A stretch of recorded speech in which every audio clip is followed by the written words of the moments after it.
At 11:47 at night, Elias Ward was locking the iron gates of the cemetery when 6 black cars slid through the rain. No funeral lights, no flowers, not a single prayer. The man inside the coffin was listed as Arthur Whitmore, Chief Executive Officer of Whitmore Industries, a man whose death the city didn't even know about yet. The family's private attorney stepped out first, holding a black umbrella in one hand and a thick envelope in the other. He pressed it against Elias's chest and said, "Have him buried before midnight." Elias looked at the envelope. Then he looked at the coffin. Something was wrong. As 4 men carried it past him, the old graveyard keeper froze. It was too light. The seal on the lid didn't match the burial documents, and the grave they had chosen was in section B17, a plot no one had been allowed to dig up for 30 years. Rain tapped against the coffin lid like nervous fingers. Arthur's widow never looked at the grave. His eldest son checked his watch. The attorney kept glancing toward the road, as if expecting someone else to arrive. Then Elias noticed one more thing. The black ring Arthur Whitmore had worn every time he visited that cemetery was missing. He didn't wear... Arthur's eldest son coldly told Elias to step aside. Elias didn't move. He placed his palm on the coffin lid and knocked once. The sound echoed hollow. Every face under the umbrellas went still. Then Elias looked straight at the Whitmore family and said, "You didn't come here to bury your father. You came here to bury what he left behind." For a moment, no one in the rain moved. The sound from the coffin had not been loud. It had been worse than loud. It had been clean, dry, empty, the kind of sound Elias had heard only twice in 38 years. And both times somebody had tried to bury a lie. Victor Whitmore stepped forward first. He was tall, dressed in a black coat that looked untouched by the storm, with the sharp stillness of a man who had spent his life being obeyed. "My father died 6 hours ago," Victor said. "My mother is standing in the rain. My family is grieving. And you are embarrassing yourself." Elias kept his hand on the coffin lid. "Then open it," he said. The widow, Margaret Whitmore, made a small sound, but it was not a sob. It was closer to a warning she had swallowed too late. Helena Whitmore, Arthur's youngest daughter, turned toward her brother. "Victor," she whispered. "Why would he say that?" Victor did not answer her.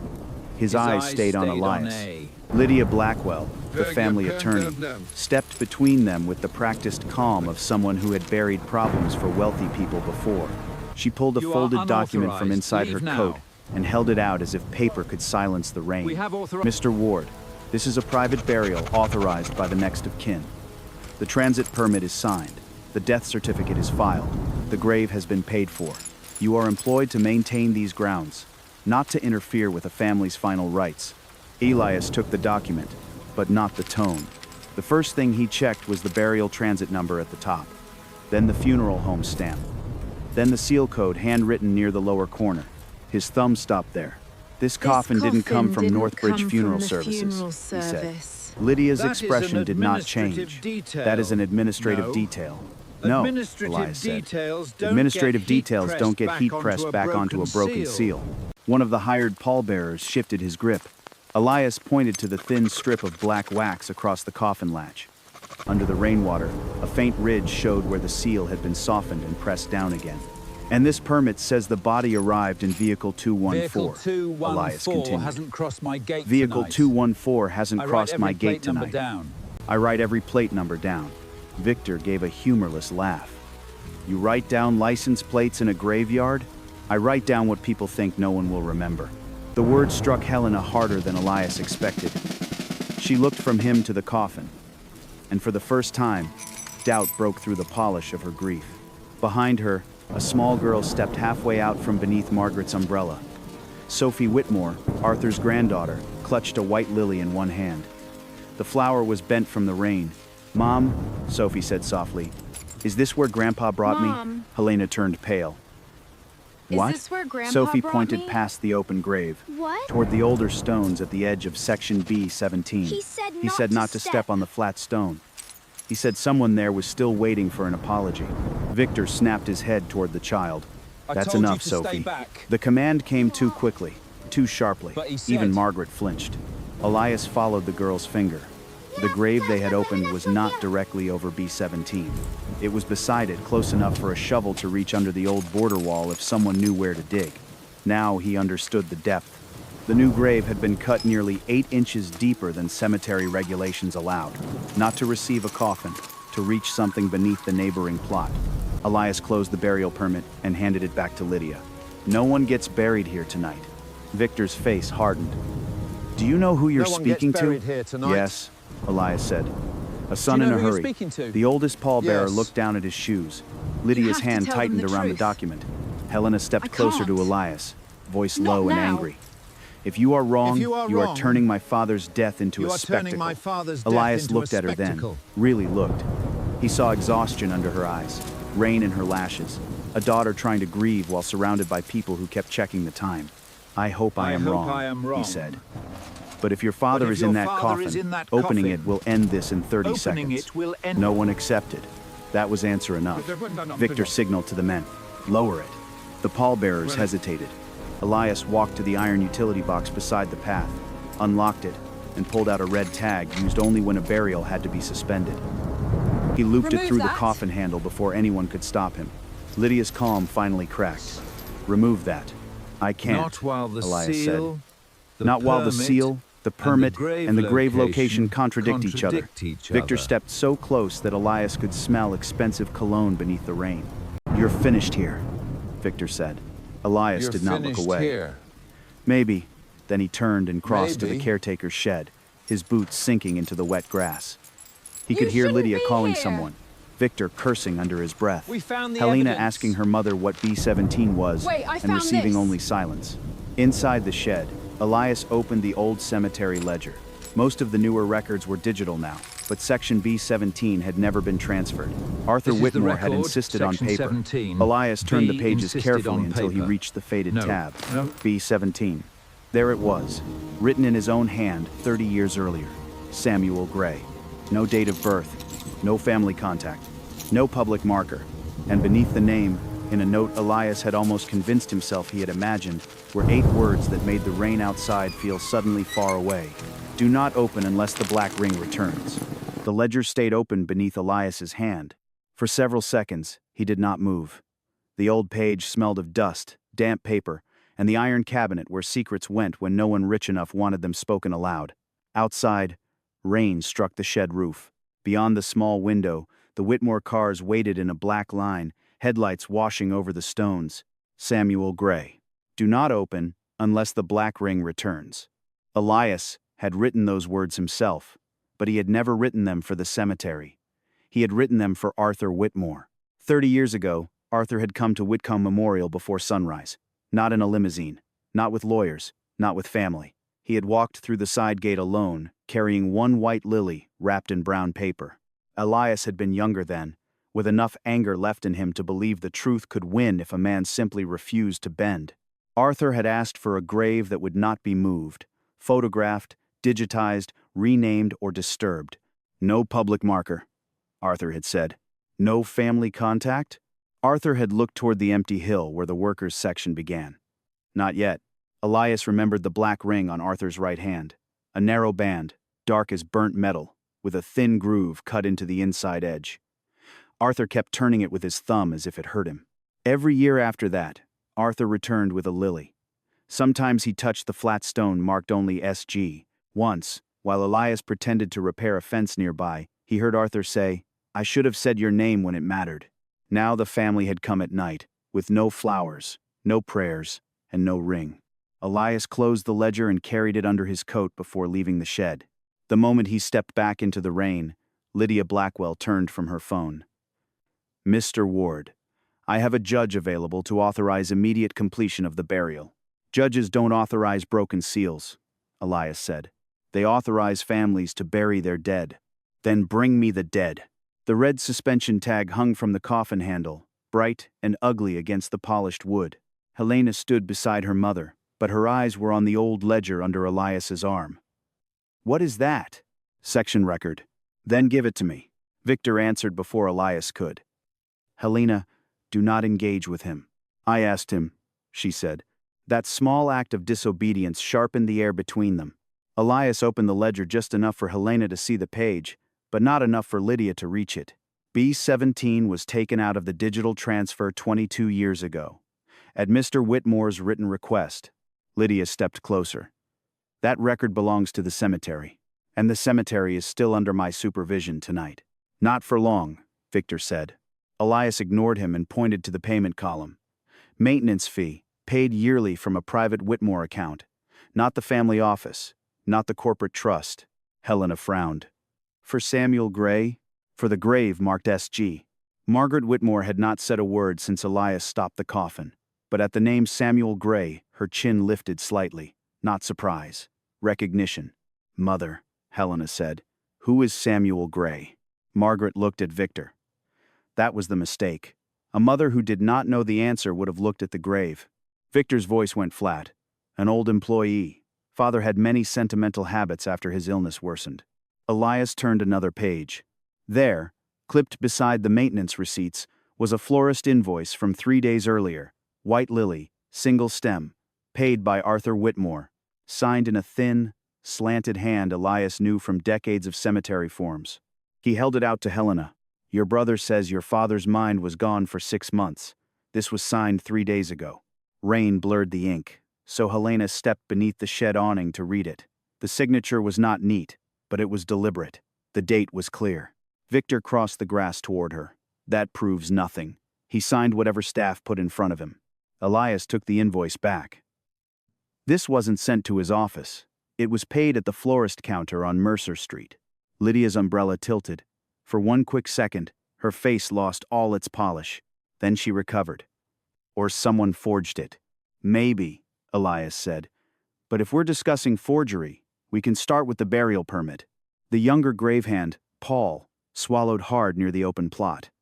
His shovel lay beside the grave, its blade sunk deep in wet clay. Elias walked to the open earth and shone his flashlight into the cut. Who dug this? He asked. Paul looked at Victor, then Lydia, then the ground. I did, he said. Depth? 6 feet, standard. Elias lowered the beam. Try again. Paul's face reddened. 6 feet, 8 inches. Helena looked up. Is that important? It is if you're burying a coffin, Elias said. It isn't if you're trying to reach under the border stone. The beam moved to the side wall of the grave. Near the bottom, fresh scrape marks angled toward the older plot beside it B-17. Someone had instructed the digger to cut toward the sealed grave without opening it from above. A cleaner theft. A quieter one. Victor's patience broke. You are building fantasies out of mud. No, Elias said. Mud remembers weight. Paper remembers hands. Graves remember who was afraid of them. Then he turned back to Helena. Ask why they came before midnight.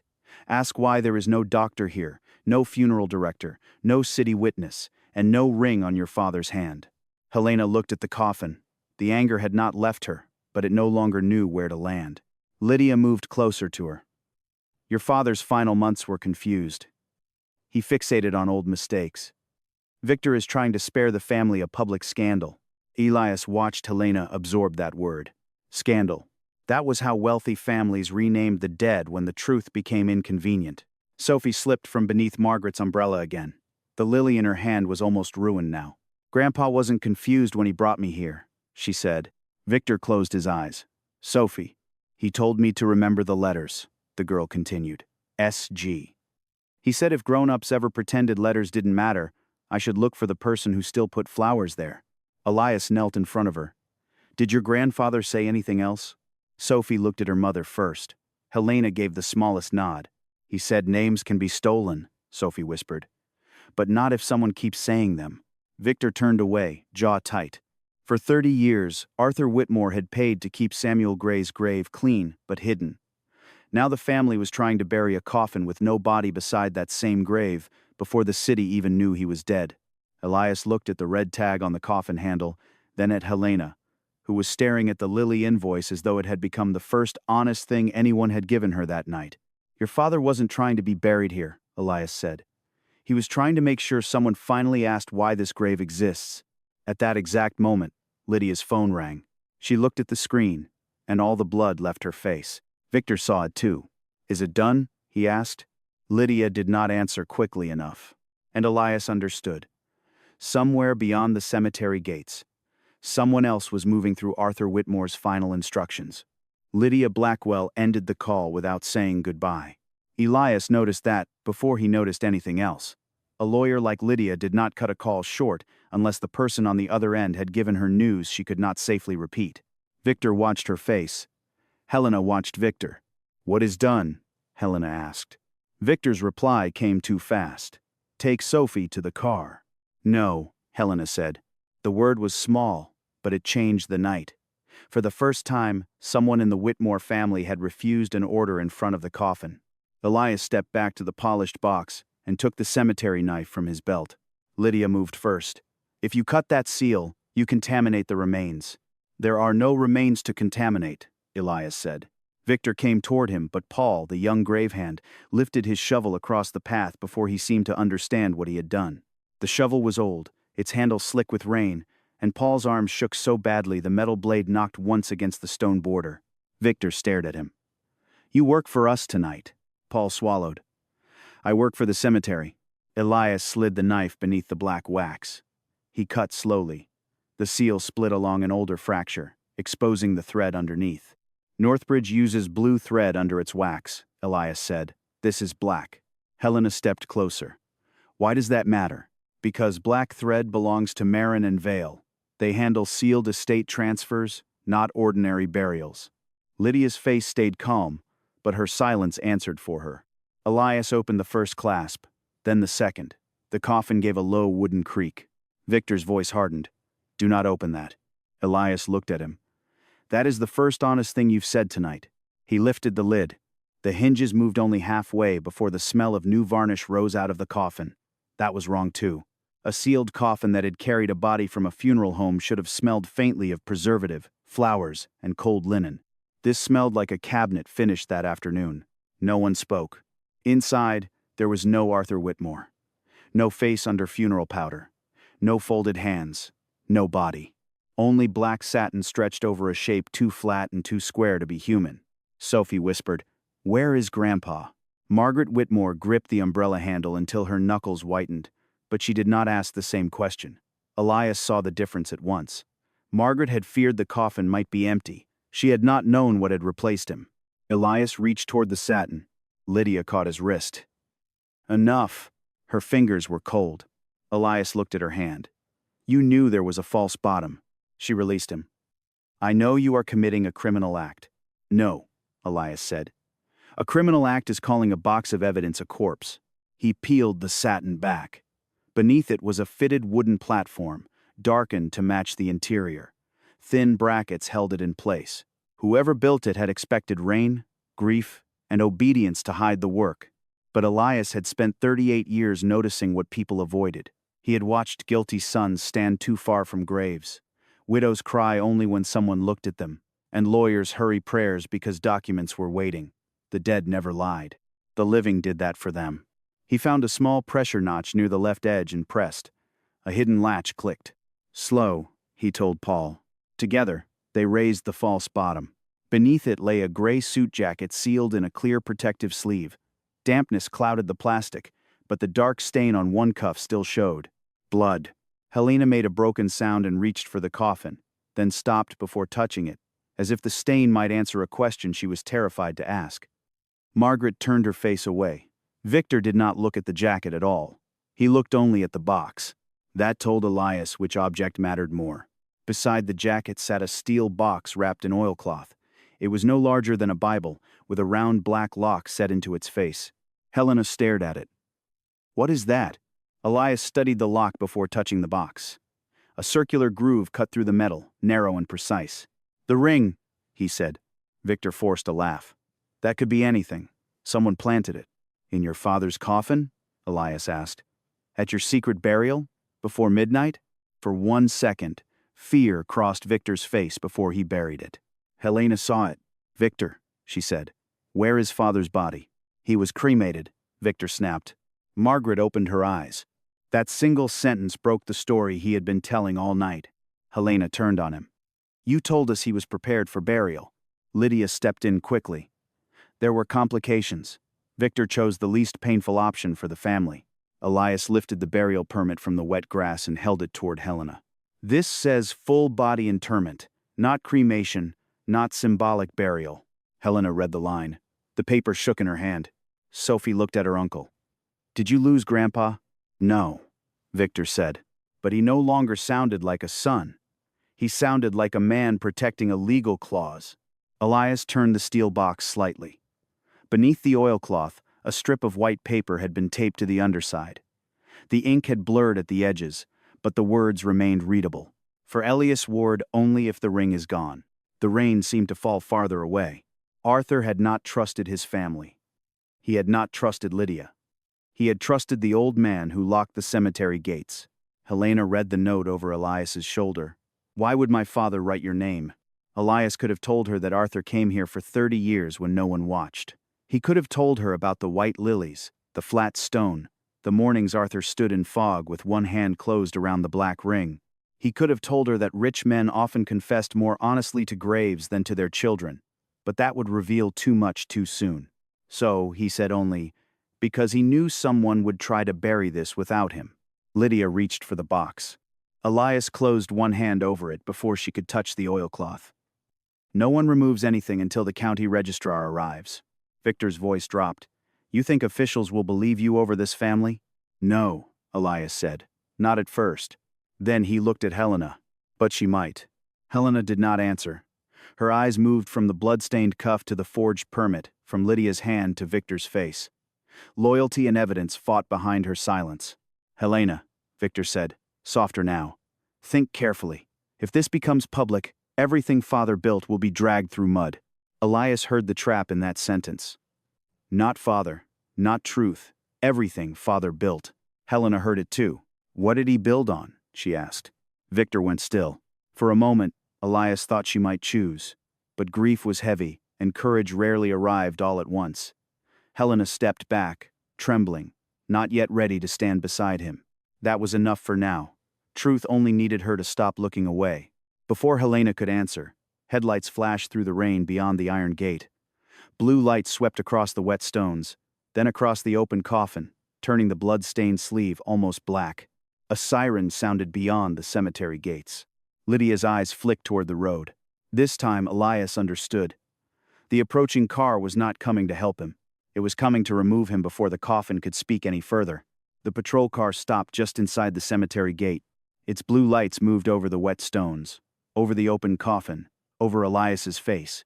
For a brief second, every grave seemed to blink awake. Lydia walked toward the officers before they could ask a question. This man has interfered with a private burial, she said. He broke a sealed coffin, contaminated family property, and is attempting to keep materials that do not belong to him. Elias did not defend himself immediately. He was looking at the strip of paper taped beneath the steel box. For Elias Ward, only if the ring is gone. Arthur's handwriting had become thinner with age, but the shape of the W had not changed. Elias remembered seeing that same W 30 years earlier on a form that should never have existed. Back then, Elias did not live beside the dead. He worked for the city, in a basement records office where death certificates arrived in stacks tied with string. He was not important. He was a clerk with ink on his sleeves, a cheap lunch in his drawer, and a stubborn belief that the dead deserved at least one honest line. Most forms were ordinary. Heart failure, stroke, accident, names, dates, signatures. Then came Samuel Gray. The certificate said Samuel had died at 2:10 in the morning from complications after a fever. The correction slip said the time had been changed from 10:42 the previous night. The doctor's stamp was clean, but the clerk's stamp beneath it had been scraped so hard the paper had thinned. Elias had seen mistakes before. This was not a mistake.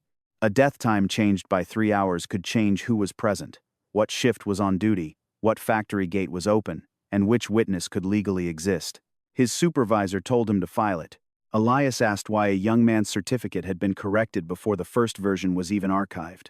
His supervisor looked at the closed door, then lowered his voice. Because the name Whitmore is attached to it, and because men like us keep our jobs by knowing which questions are too expensive. Elias filed nothing. By the end of the week, he was accused of mishandling city records. By the end of the month, his desk was empty. The official report said he violated procedure. The truth was simpler. He had refused to help a lie become permanent. A year later, Arthur Whitmore came to the cemetery. Elias had already taken the caretaker position by then. It paid less. It gave him a room with a leaking roof and a key to the iron gate. People who had once called him Mr. Ward now called him the Grave Man, if they called him anything at all. Arthur arrived before dawn, alone. No driver waited outside. No assistant held his coat. He carried one white lily and a small black box. On his right hand was the ring Elias would never forget.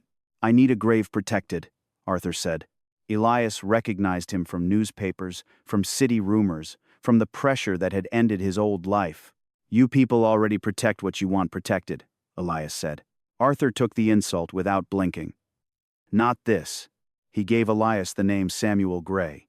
The old anger rose so fast Elias almost laughed. "That boy's file cost me my job." Arthur closed his eyes at the word boy, as if the word had found a bruise. He was not a file. Then what was he? Arthur looked toward the workers' section at the far end of the cemetery, where the stones were smaller and the names faded faster. Someone I failed when failing him was easier than fighting my own blood. It was not an answer, not enough of one. But Elias heard something in it he had not expected from a Whitmore man. Shame. Arthur paid for Section B-17 in cash for the first year, then through a private account after that. He requested no public marker, only a flat stone with the letters SG. Elias refused at first. Hidden graves were how rich families made poor people disappear twice. Arthur did not argue. He only placed the lily on the empty grass and said, "Then write him somewhere I cannot erase." So Elias wrote Samuel Gray into the paper ledger by hand. Not the digital system, not the office database. Paper, ink, a place where a quiet man could keep a name alive if powerful people tried to clean the files. Before Arthur left that morning, he took off the black ring and held it out. "If I come here with this ring, let me stand at his grave," Arthur said. "If I am brought here without it, do not let them bury me." Elias frowned. "Who is them?" Arthur looked back toward the road, where the first pale light was touching the cemetery gate. "My family, if I become useful to them dead." Elias almost refused. He did not want to become the keeper of a rich man's guilt. But then Arthur said one more thing. "One day, someone will need to know Samuel was not alone in the ground." The memory broke as one of the officers stepped closer in the rain. "Sir," the officer said to Elias, "we need you to step away from the coffin." Victor exhaled as if the night had finally returned to its proper order. Elias looked from the officer to Helena. She stood frozen beside the open coffin, holding the burial permit in one hand and the florist invoice in the other. Her face had changed. It no longer held only grief. It held the fear of a daughter beginning to understand that her father had died inside a story she had never been told. "I'll step away when the county registrar arrives," Elias said. Lydia smiled faintly. "The registrar has already been informed. He will review everything tomorrow." "Tomorrow is after midnight," Elias said. Victor's eyes sharpened. There it was again. Time. Always time. Elias turned to the officer. "Ask them why this burial had to be finished before midnight." Lydia cut in. "Estate procedure." "No," Elias said. "Succession procedure." For the first time, Victor said nothing. Helena slowly lowered the permit. "What happens at midnight?" she asked. No one answered her. Elias closed the coffin lid only halfway, leaving the false bottom exposed enough for the officers to see the jacket, the box, and the handwritten note. 30 years ago," he said, "someone changed the time on Samuel Gray's death certificate. Tonight, someone is trying to change the time on Arthur Whitmore's burial. I don't know yet what your family is hiding, Miss Whitmore, but I know the shape of it." Rain ran down Helena's face like tears she had not chosen. Behind her, Sophie held the ruined lily against her coat, and from the road beyond the gate, another engine approached slower than the police car, heavier, as if the cemetery had called up one more witness from the dark. The second vehicle stopped outside the gate without a siren. It was not another patrol car. It was a gray county sedan with one cracked headlight and a government seal on the door. An old man stepped out beneath a plastic rain hood, carrying a leather folder against his chest as if the weather itself might try to steal it. Elias recognized him before the others did. Martin Hale, Deputy County Registrar, the last honest man left in a building full of locked drawers. Lydia's face tightened. "Mr. Hale, this is a private family matter." Hale glanced at the open coffin, the blood-stained jacket, the steel box, and the red suspension tag. "Private family matters don't usually require police at a graveyard before midnight," he said. Victor stepped forward. "My family will file a complaint against this cemetery. File it in the morning." Hale opened his folder. Tonight, I'm here because Mr. Ward flagged a burial discrepancy. Lydia looked at Elias with new hatred. You called him? Elias shook his head. Hale looked over his glasses. Arthur Whitmore did. The rain seemed to stop for half a breath. Helena stepped forward. My father? Hale removed a sealed envelope from the folder. The paper bore Arthur's personal crest, not the company's. Delivered to my office 3 weeks ago. Instructions were clear. If a burial request for Arthur Whitmore arrived at Whitcomb Memorial before public notice of death, I was to come personally and inspect Section B17. Victor's jaw worked once, but no sound came out. Elias felt the night tilt. Arthur had not only trusted him, he had built a second lock. Hale crouched beside the coffin and studied the steel box without touching it. Where is the ring? Every Whitmore looked at Victor. He did not deny having it. That was the second mistake of the night. My father's personal effects are with the family, Victor said. Then produce it, Hale said. Lydia cut in. There is no legal basis. There is if the deceased left written conditions regarding evidence attached to a suspended burial. Hale's voice was dry, almost bored. That made it more dangerous. Victor turned toward Helena. You cannot let strangers tear father's life apart. Helena looked at the box. You already did that when you brought him here without his body. Victor's mouth closed. Elias watched her carefully. She was not on his side yet. She was on the side of the question. For now, that was enough. Hale asked to see the cemetery ledger. Elias handed it over, but kept one palm under the spine. The book was old, and the rain was hungry. Hale turned to B17 with slow fingers. Samuel Gray, he read. The name passed through the Whitmore family like a draft through a locked house. Margaret looked away. Sophie looked at her grandmother. You know him. Margaret's lips trembled. I knew the name. From where? Helena asked. Margaret did not answer. Elias took a small envelope from the ledger pocket. It held the florist receipts Arthur had left with him over the years. Most were plain. Single white lily, paid cash, no message. But the last receipt, the one from 3 days earlier, had something written on the back. M.G. deserves the truth before S.G. is opened. Helena read it aloud, voice low. M.G. Marianne Gray, Elias said. The name struck Margaret harder than Samuel's had. This time, she whispered, No. Victor turned on her. Mother. But grief had loosened something in Margaret that fear could not fully tighten again. She stared at the open grave beside B17 and spoke as though the words had been buried under her tongue for decades. She worked at the South Mill. Lydia snapped the folder shut. Margaret, stop. Hale looked up. Let her speak.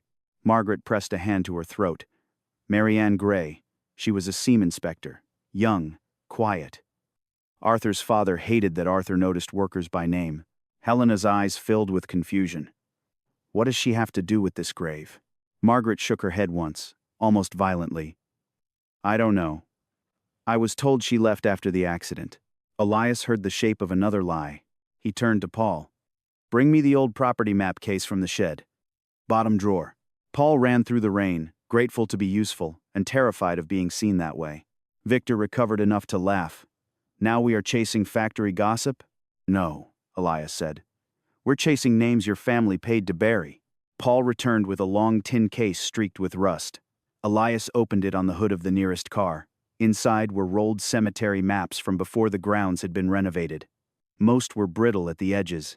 He selected the one marked South Expansion, 30 years earlier. The old map showed Section B before the stone borders were moved. B17 had not always stood alone. Beside it, under a smear of black archival ink, was another plot number. B16. Elias held the flashlight close. Someone had tried to cover the name, but ink never erased pressure. The letters were faintly indented in the paper. Marianne Gray. Helena stepped back as if the map had opened under her feet. 2 graves, she said. Side by side, Elias said. Hale leaned closer. But only one marker remains. Elias nodded. And only one name was allowed to survive even as initials. Lydia reached for the map, but Hale shut the case over it before she could touch the paper. Registrar Custody, he said. For the first time, Lydia looked truly afraid. Victor spoke quietly now. Even if these people existed, they have nothing to do with tonight. The steel box sat inside the open coffin like a heart that refused to stop beating. Elias looked at Victor. Then why dig toward their graves? No answer. Helena turned to her mother. Did father know Marianne? Margaret closed her eyes. He mourned her, she said. That was all. But the sentence carried more than an affair, more than guilt. It carried a silence every adult in the family seemed to understand and every child had been kept from hearing. Sophie lifted the ruined lily. Grandpa said names can be stolen. Elias looked from the flower to the old map, from the map to the steel box. Arthur's final path was becoming clearer. The lily led to Marianne.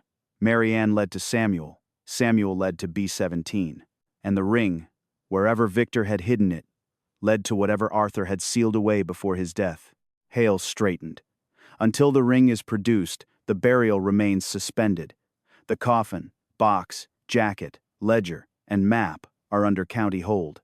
Victor's face went cold. You don't have the authority to hold Whitmore property. Hale looked at the open coffin.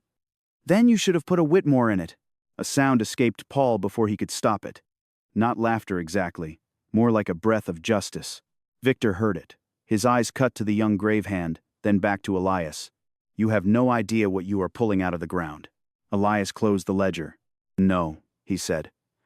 But I know who keeps trying to push it back in. Helena looked toward the cars, then toward the cemetery road leading up to the old Whitmore mausoleum.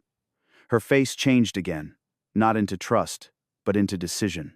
Victor, she said, open father's effects case. He stared at her. Now.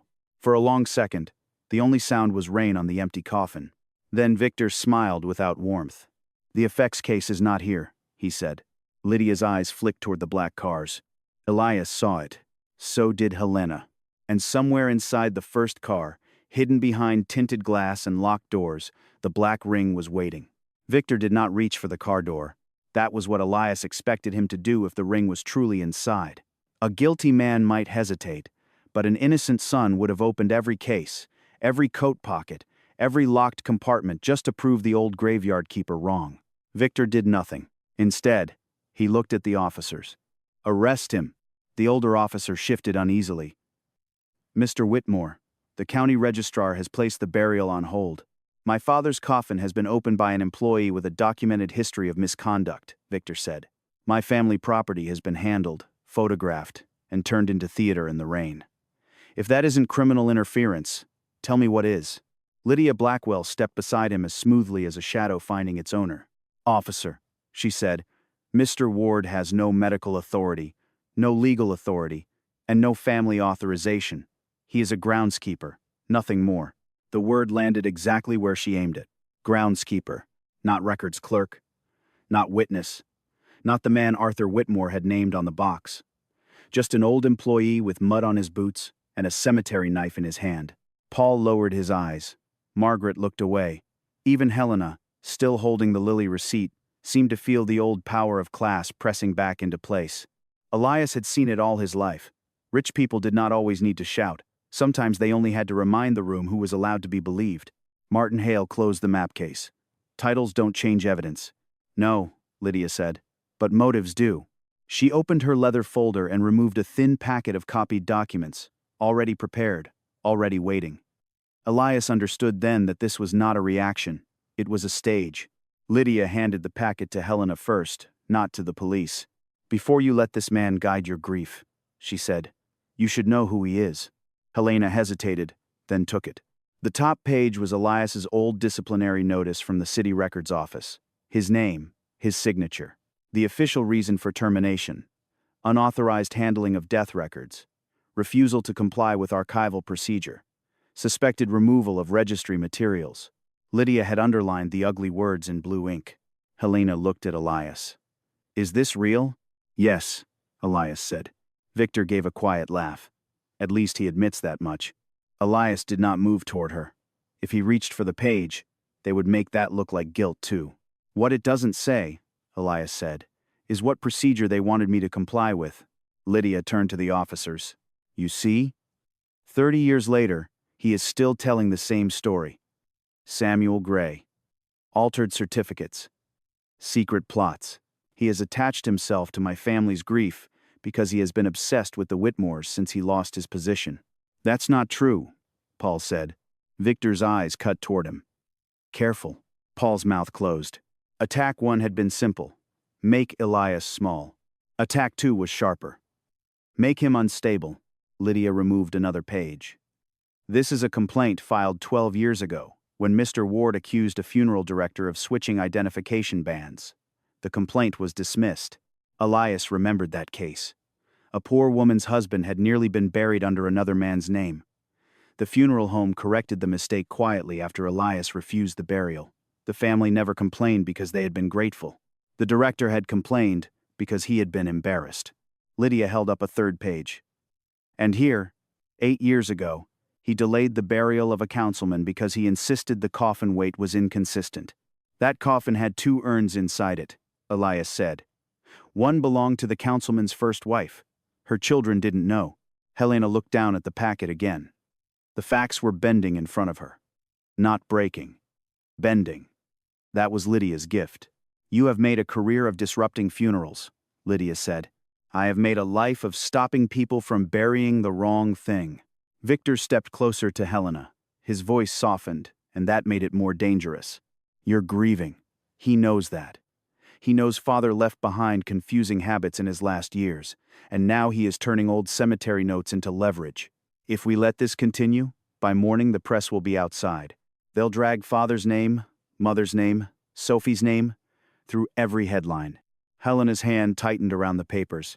Elias saw the strike hit home. Not because Helena believed Victor completely, but because she loved the people his warning used as shields. Hale looked at Lydia.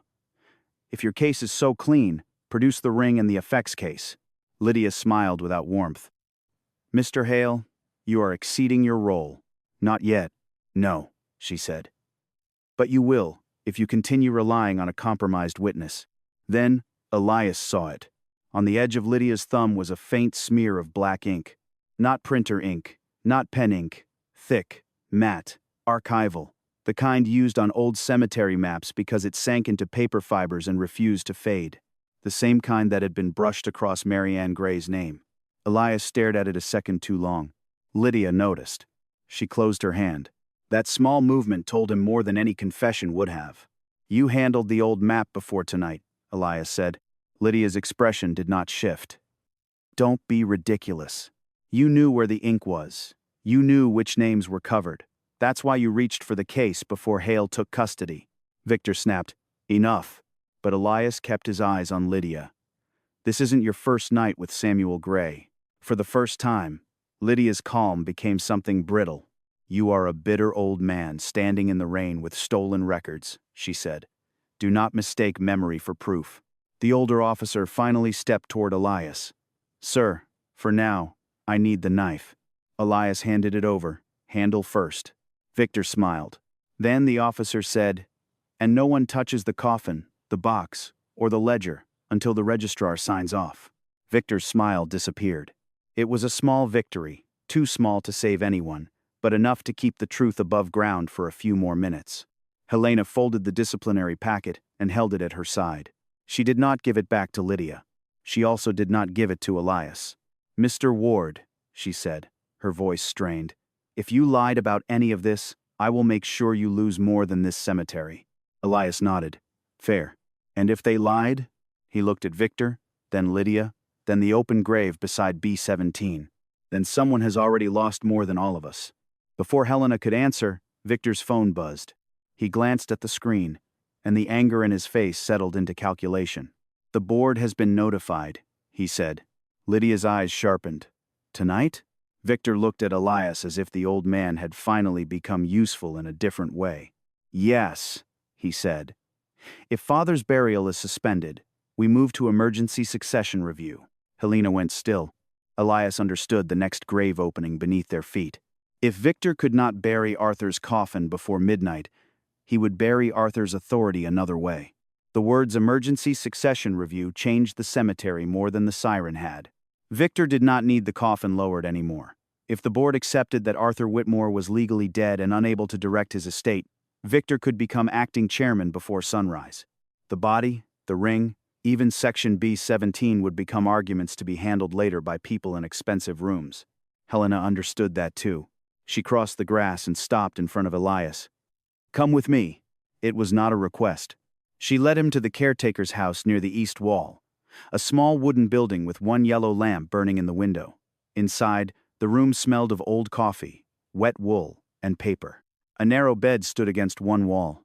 Beside it were shelves of cemetery logs, maintenance receipts, grave maps, and rusted keys hung by section number. Helena looked at the shelves as if she had walked into a life she had never imagined could matter. "You keep all of this here?" "I keep what people forget to ask for." She turned. "Then give me everything connected to my father. The ledger, the lily receipts, the map copies, the note on the box. I'll hire outside counsel. Not Lydia. Someone independent." Elias took off his wet coat and hung it over a chair. "Independent paid by whom?" Helena's jaw tightened.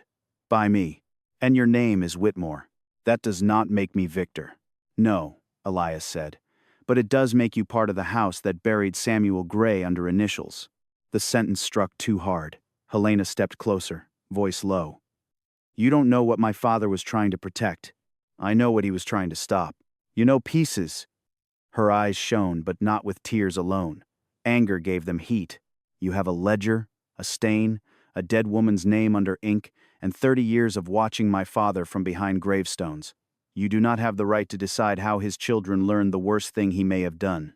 There it was, the first real wound beneath her control. Not the company, not the board, her father. Elias lowered his voice. "I'm not trying to punish your grief." "Then stop turning it into a public trial." Outside, thunder moved beyond the mausoleums. Helena placed the florist receipt on the table. The lily ink had blurred at the edges. "If Samuel and Marianne were wronged, I will find out. But if this becomes a media storm tonight, Victor will use it. The board will panic. Employees will suffer. My mother will be destroyed. Sophie will hear her grandfather's name dragged through blood before she even understands what death is." "That is exactly how powerful families keep silence alive," Elias said. "They wrap it around children, widows, payrolls, reputations. Then they call truth cruelty." Helena's face hardened. "Easy to say when it isn't your family."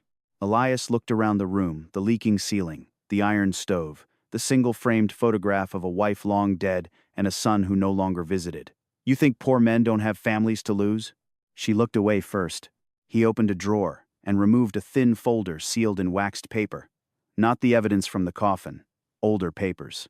His own copies from 30 years ago, a correction slip, a death registry number, and a note Arthur had once written on cemetery stationery, but never signed.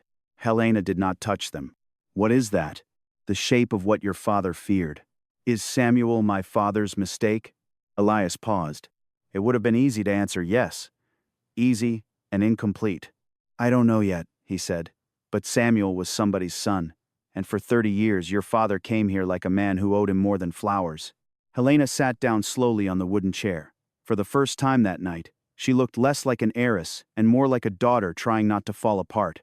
"My father taught me that the Whitmore name meant responsibility," she said. "He made us memorize the company's first charter.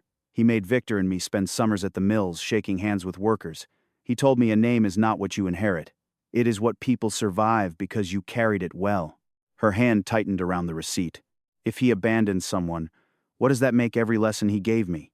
Elias did not answer quickly. "A moral sentence would have been cheap here," finally he said. "Maybe it makes those lessons the apology he was never brave enough to say out loud." Helena looked up.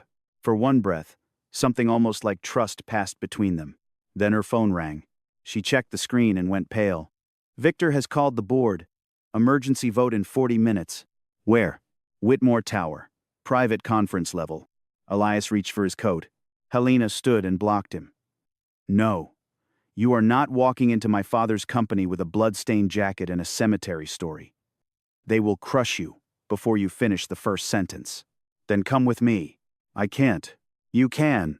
"No," she snapped. "I can question Victor. I can demand the effects case. I can stall the vote. But if I stand beside you publicly before I know what is in that box, I become the daughter who helped a stranger accuse her dead father." Elias studied her. "So, you want the truth, but only after it becomes safe." Helena flinched, as if he had slapped her. That is not fair. No, Elias said. It's accurate. The room went quiet. Then Helena did something Elias did not expect. She reached into her coat pocket and placed Arthur's florist receipt on his table. Keep this, she said. Victor doesn't know I have it. That was not courage, not yet. But it was not obedience either. She walked to the door, then stopped with her hand on the frame. If my father hurt them, she said, I want to know. But if you are wrong, Mr. Ward, you will not just destroy Victor. You will destroy the only version of my father I have left. Elias picked up the receipt carefully. Sometimes, he said, the version we have left is the one that kept someone else buried. Helena left without answering. Through the window, Elias watched her cross back into the rain. Not to Victor, not to Lydia, but to Sophie. She knelt before the girl and took the ruined lily from her hand. A few seconds later, Paul burst into the caretaker's house, breathless. Mr. Ward, he said, the first car is gone. Elias turned. Which car? The one with the tinted windows. The one Lydia kept looking at. On the table, the old receipt trembled under a draft from the open door. The ring was moving. The first headline appeared before Elias could reach the gate. Paul saw it on his phone and stopped walking. What is it? Elias asked. Paul did not answer. He only turned the screen. A photograph filled the top of the article. Elias standing in the rain with Lydia's envelope pressed against his chest. The picture had been cropped perfectly. It did not show Elias refusing the money. It did not show the open coffin, the blood-stained jacket, or the steel box. It showed only an old graveyard keeper holding a rich family's envelope beside a billionaire's coffin. The headline read, Cemetery worker halts billionaire funeral after private payment dispute. Elias stared at the words. Then a second alert appeared. Disgraced former records clerk claims Whitmore burial fake. Paul whispered. How did they get this out so fast? Elias looked toward the road where the first black car had disappeared. Because they wrote it before they needed it. By the time he reached the iron gates, 3 news vans were already turning in from the main road. Their headlights swept across the cemetery sign. Reporters stepped out under hoods and umbrellas, hungry in the way people became when grief belonged to someone famous. Mr. Ward, one shouted. Did you demand money from the Whitmore family? Another voice cut in. Is it true you were fired from the city for falsifying death records? Paul moved in front of Elias, but the cameras only adjusted around him. Elias said nothing. Silence was safer than a sentence they could cut in half. Behind him, officers began taping off the coffin and the open grave. Martin Hale argued with one of them over jurisdiction. Lydia stood beneath Victor's umbrella, watching the reporters gather with the calm of a woman who had moved the battlefield to a place she controlled. At Whitmore Tower, 40 minutes away, Helena saw the same headline on a wall of screens outside the private conference level. She had changed out of her rain-soaked coat, but she still felt cold. The boardroom doors were closed. Behind them, men and women who had smiled at her father for decades were preparing to decide whether Victor would become acting chairman before dawn. Victor's assistant handed her a printed statement. Helena read the first line and stopped.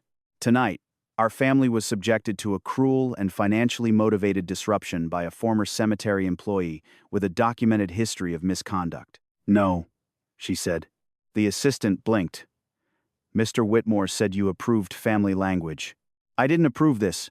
Victor appeared behind her. His black coat was gone. In a tailored suit, under clean lights, he looked less like a grieving son and more like the man the board wanted him to be. You don't have to read it, he said. Just stand beside me. Beside you while you call him a criminal. Victor's eyes cooled. He opened Father's coffin in the rain. Because Father wasn't in it. A muscle moved in Victor's jaw. Lower your voice. Helena looked at the conference doors. Where is the effects case? With legal. Which legal?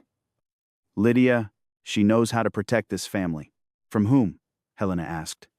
The man Father wrote by name on the box? Victor stepped closer. His voice softened, and she hated him for knowing softness could be another kind of pressure. Helena, listen to me. If you stand with that man tonight, you don't just attack me. You attack Mother.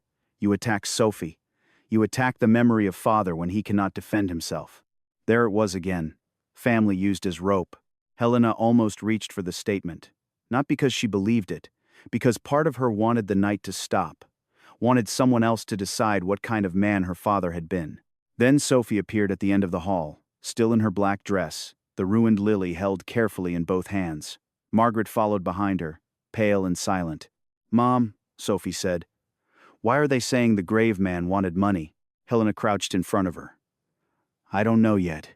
"Yes, you do," Sophie said. The simple certainty in the child's voice broke something open. Sophie touched the lily stem. "Grandpa said the ring wasn't for wearing." Victor turned sharply. "Sophie, go with your grandmother." But Helena caught the words. What did he say? Sophie looked at Victor and stepped closer to her mother. He said if people only saw the ring, they would think it meant power. But if the right person used it, it would open an apology. Helena stood. Victor's face had gone very still. "Where is it?" she asked. He said nothing. Helena turned and walked away from the boardroom. "Helena," Victor warned. She did not stop. Arthur's private office had been locked since his death, but Helena knew the old access code because Arthur had never changed numbers he trusted. The door opened to the smell of leather, cedar, and the faint tobacco he pretended he no longer used. Everything looked too neat. His desk had been cleared of personal letters. His fountain pens were aligned. The framed photograph of him with Sophie at the summer mill picnic had been turned slightly toward the wall, as if someone had searched behind it. Helena opened the top drawer. Empty. Second drawer. Corporate seals. Old cuff links. A watch Arthur had stopped wearing after his stroke scare. Third drawer. There it was. The small velvet case where Arthur kept the black ring whenever he washed his hands before dinner. Helena opened it. The ring was gone. Under the velvet lining, something had scratched the dust. A half circle, then a line. Someone had removed the ring in a hurry. Her breath caught. On the corner of Arthur's desk sat the small home security tablet Sophie used when she visited and wanted to see which elevator her grandfather was taking up. Helena touched the screen. The feed archive opened. Most of the office recordings from the previous night had been deleted. But not all. One thumbnail remained because the system had tagged motion near the medicine cabinet instead of the desk. Helena pressed play. The video had no sound. Arthur's office appeared in grainy gray light. The timestamp read 10:58 at night. Victor entered alone. He moved directly to the drawer, opened the velvet case, removed the black ring, and closed his fist around it. Then he looked toward the door for a long moment before taking something else from Arthur's desk, a folded note. Helena watched the clip twice. Her hand shook only on the third time. In the boardroom corridor, Victor's voice came over the internal speakers. "Tonight my family asks for privacy as we address a malicious attempt to exploit our grief." On the cemetery road, Elias heard the same speech from a reporter's phone as cameras surrounded him. "Mr. Ward," someone shouted, "do you deny taking money from the Whitmores?" Elias looked past them, toward the city lights beyond the rain. He had kept Arthur's graveyard promise for 30 years. Now, the world was being told that promise had a price. Before he could speak, another alert flashed across Paul's phone. Whitmore board, to hold emergency succession vote after funeral incident. Elias closed his eyes for 1 second. Victor was not trying to win the argument at the cemetery anymore. He was trying to become powerful enough that the truth would need permission to enter the room. Part 9, the second climax, at B17. The cemetery changed while Elias was still trapped at the gate. By the time the reporters were pushed back behind the iron fence, section B17 had been opened. Not fully. Not cleanly. Whoever had done it had not dug like a caretaker. They had cut into the old earth from the side, exactly where Elias had seen the scrape marks earlier.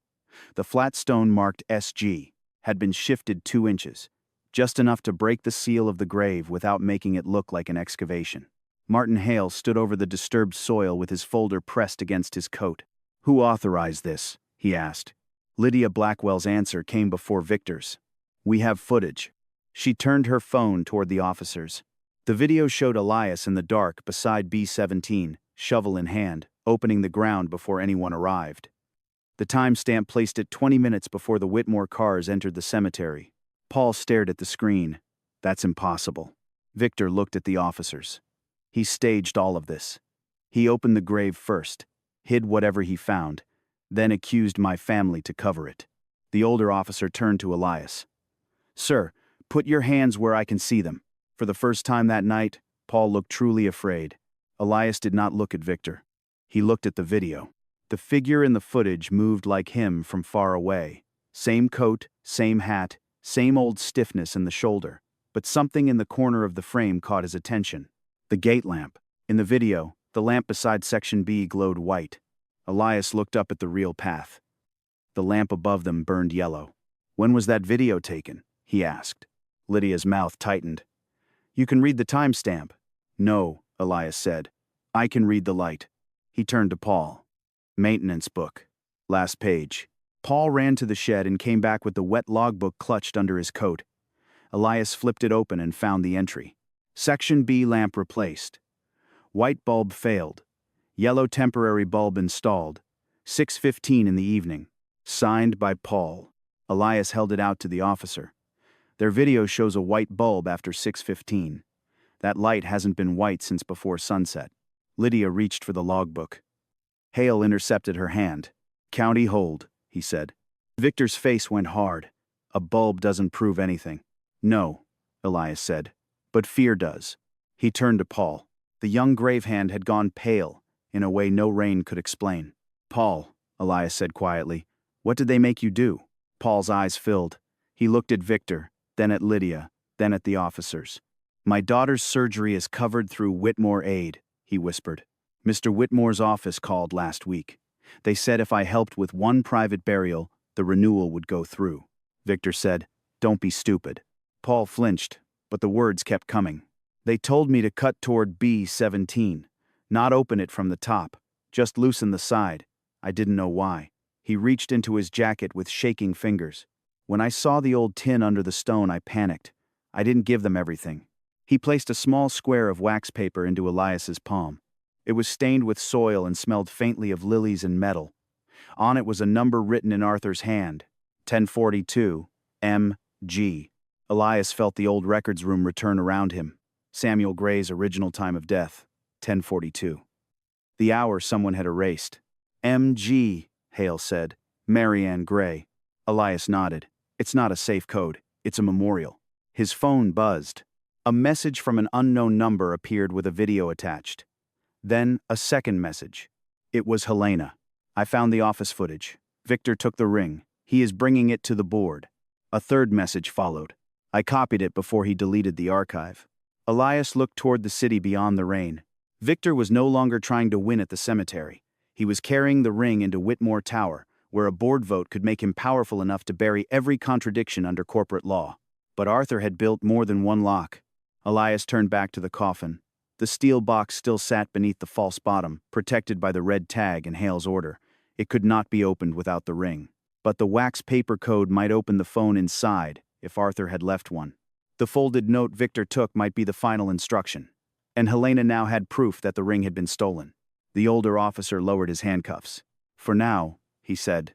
"Mr. Ward stays." Lydia's face finally showed anger. Victor stepped close enough that Elias alone could hear him. "You should have stayed at the gate." Elias looked past him to B17, to the shifted stone, to the little square of wax paper in his hand. "For 30 years, Elias said. "That is exactly where your father put me." Hale closed the map case, the ledger, and the maintenance book into county evidence bags.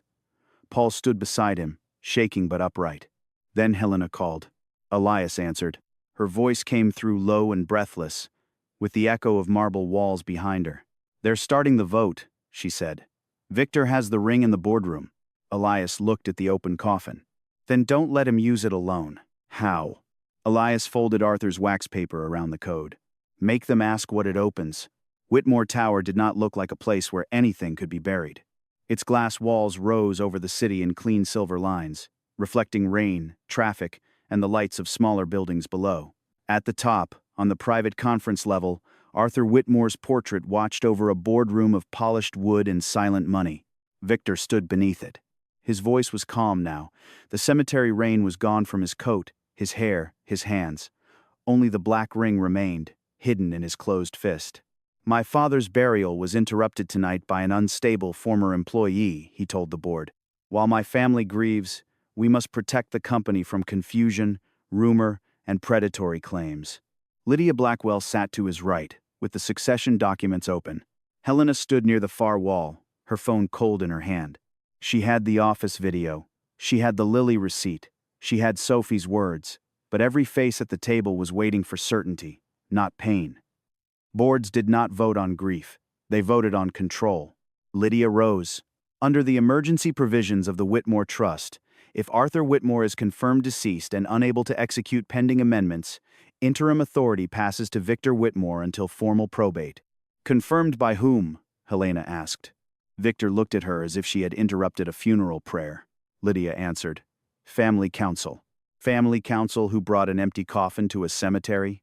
The boardroom shifted. Victor's voice lowered. Helena, no. She stepped toward the table.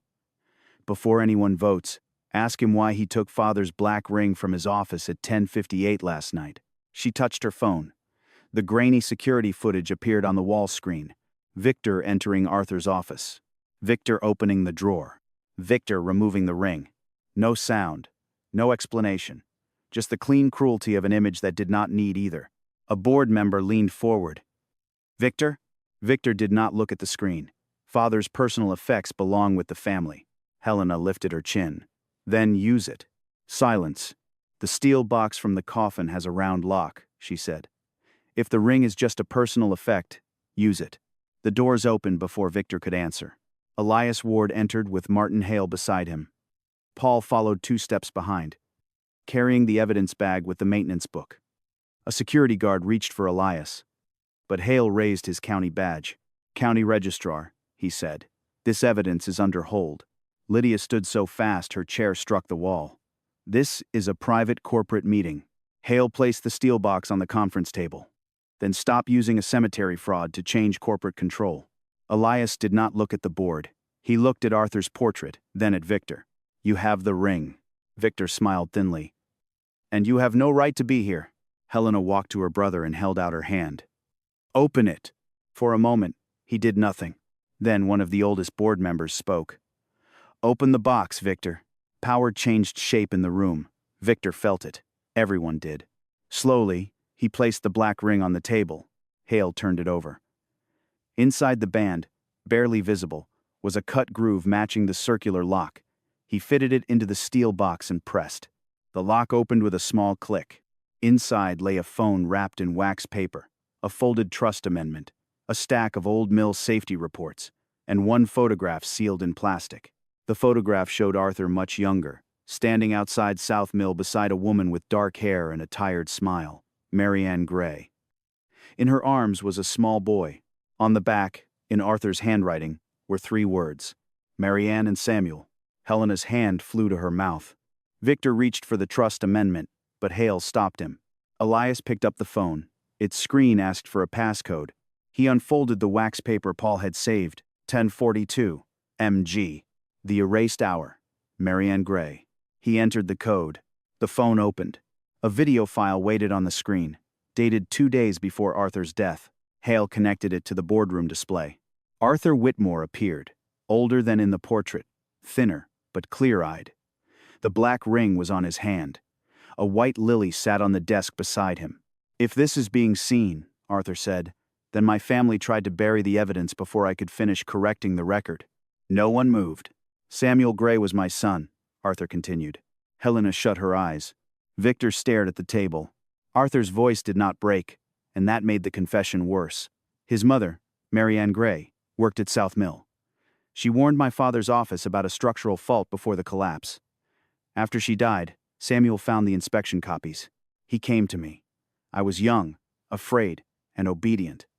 I let my family call his death illness instead of retaliation. I let his name be removed because admitting who he was would have cost me everything I thought I needed. The room seemed smaller now. Arthur lifted a document toward the camera. I have amended the trust. Victor is not to assume control until the board reviews the South Mill files, the altered death certificate, and the payments made to silence witnesses. If Victor or Lydia Blackwell attempts to accelerate succession through my burial, this video is to serve as my objection. Lydia whispered. He was not competent. Elias placed the Lily receipt beside the phone. 3 days ago, he said, signed in person. Paul opened the maintenance book, and their video accusing Mr. Ward was fake. The lamp color proves it. Helena played the office footage again beside the cemetery footage. Victor taking the ring. Lydia's fake timestamp collapsing under a yellow bulb and a handwritten maintenance entry. Then the phone played one final audio file. Victor's voice filled the room. No body, no problem. We just need the burial logged before midnight. Once the board votes, B-17 becomes an old man's conspiracy. Lydia closed her eyes. No one defended him. The chairman of the audit committee stood. Suspend the succession vote. Victor's face emptied. Open an internal investigation, the chairman continued. Notify outside counsel, and contact the district attorney. Victor looked at Helena then, not with apology, but with betrayal. As if she had stolen something that belonged to him. Helena met his eyes. No, she said quietly. You were trying to inherit a silence. Elias stepped back from the table. His part was nearly finished. The rich would now use their signatures, committees, and courts. But for once, those things would have to move around the truth instead of over it. On the screen, Arthur's frozen face looked past them all. And in the middle of the boardroom, the black ring lay beside the open box, no longer a symbol of power, but the key to an apology that had waited 30 years. 3 weeks later, Elias Ward returned to the city records office for the first time in 30 years. No one led him to the basement. This time, he sat upstairs in a public hearing room with windows, microphones, and his name printed correctly on the table card in front of him. The county registrar read the amended report aloud. Elias Ward had not falsified death records. He had refused to certify an altered death certificate. The disciplinary notice that had followed him for half his life was formally withdrawn. No one applauded. It was not that kind of room. But Helena Whitmore stood. So did Martin Hale. Then, one by one, the people who had come because of Samuel Gray stood too. Paul, the grave hand, workers from the old South Mill families, 2 board members who had voted to suspend Victor, and Sophie, holding a fresh white lily against her black coat. Helena faced Elias in front of them all. My father trusted you with the truth when he was too afraid to trust his own family with it, she said. That does not erase what he failed to do, but it means the last honest act of his life survived because you kept your promise. Elias looked down at his hands. They were still the hands of a graveyard keeper. Ink in the cracks, dirt beneath the nails. Nothing about them had changed. Only the room had learned how to see them. Victor Whitmore did not attend the hearing. Lydia Blackwell did not attend either. Their names were now in legal filings, audit reports, and court calendars. Elias did not need to watch them fall. The truth had already removed them from the places where they could bury it again. That afternoon, the cemetery opened Section B-17 to the public for the first time. There were no black cars slipping through rain in secret, no sealed coffin, no attorney with an envelope. There were workers, reporters, county officials, and families who had once believed South Mill had swallowed their dead without leaving proof. The old flat stone marked SG had been lifted away. In its place stood a new marker, Samuel Gray Whitmore. Beside it, a second stone bore the name Marianne Gray, restored from the ink that had tried to erase her. Helena knelt first. She placed a white lily between the 2 graves. Then she set the black ring in a small glass case fixed into the stone border. Not as jewelry, not as inheritance, but as the key that had finally opened the apology. Arthur Whitmore had been too weak to speak while Samuel lived. Sophie touched the glass. Does he know? She asked. Elias stood beside her, his cap in his hands. Who? Samuel. The wind moved softly through the wet grass. Elias looked at the name, fully carved now, no initials, no hiding. I don't know, he said. But we do. That matters more than people think. Months later, the first office of the Samuel Gray Foundation opened in a renovated brick building near the Old Mill District. It did not have marble floors or a portrait of Arthur in the lobby. It had free legal desks, worker safety advocates, medical claim volunteers, and a wall where families could write the names of people lost to accidents that companies once called unfortunate. Helena funded it with the portion of the trust Arthur had set aside in the amendment. She did not rename the foundation after Whitmore Industries. She did not put her family crest on the door. Above the entrance were only 4 words. No name stays buried. Elias remained at Whitcomb Memorial. Every night, he still locked the iron gates. Every morning, he still opened them. People treated him differently now, but he did not walk differently. A man who had spent his life among graves knew that recognition was not the same as peace. One quiet morning, rain began again, softer than the night the 6 black cars came. Elias unlocked the gate and saw Sophie waiting outside with a lily in her hand. Section B-17? He asked. She nodded. This time, he opened the gate wide. And no one came to stop her.